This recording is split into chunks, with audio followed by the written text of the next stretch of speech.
ખિસ્તી વાળો જીવતા રહેતા તો એક મળીને રહે, એકબીજાનું અપમાન નહીં કરે, એકબીજાનું માન, એકબીજાનો ભાવ કરીને જીવન જીવે અને મજા પછી આપ આપણે કેદે કાઢે. તો કેવું હિન્દુ ધર્મની અંદર ખૂબ દયા છે. કઈના બી દેવી દેવતા માનો, કઈના બી ભગવાનની માનો, પણ હિન્દુ ધર્મ આપણો જુગૂઠો છે. કે 4 યુગથી રામનો નામ આવે.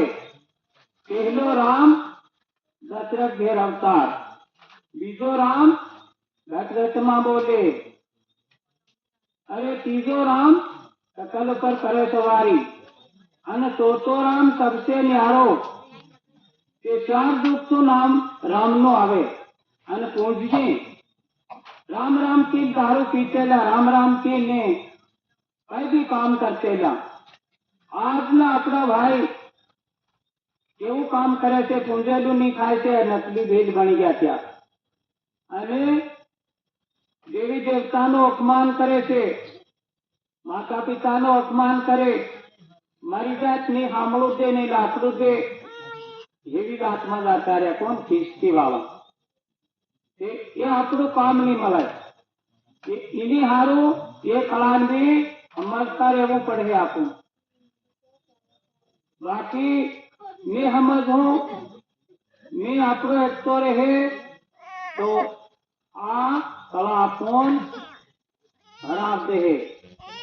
એકદમ હિન્દુ ધર્મની હરાવા હારું ઉભી આવી છે.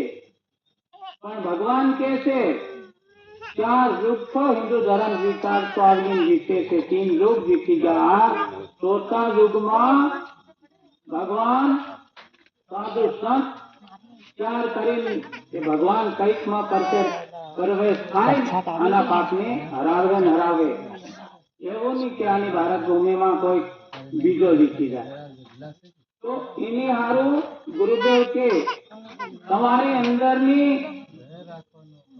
અભિમાન, તમારી અંદરનો અહંકાર, તમારી અંદરનો પાપ પોતે પોતાને અંદર એક ભગવાનનું નામ ગુરુ મંત્ર કરીને અને તમે તમારા પાપ હાથ યોજ કરી લો.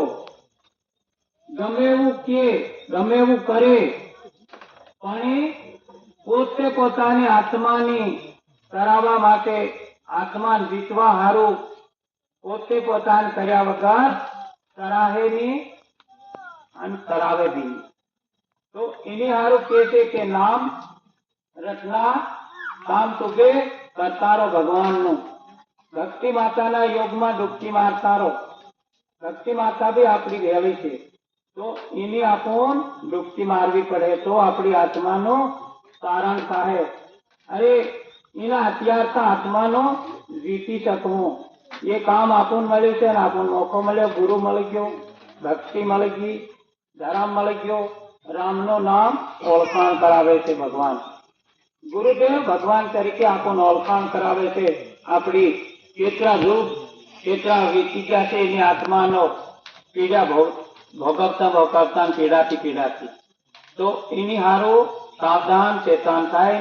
ભગત ભક્તાણીઓ ખૂબ ભલાઈ, ખૂબ માન, ખૂબ એકબીજાની દયા કરવી પડે. આપણ નહીં કરવો કે આપણ સરકવો મુશ્કેલ. એની હારો ખૂબ દયા માન. સતગુરુ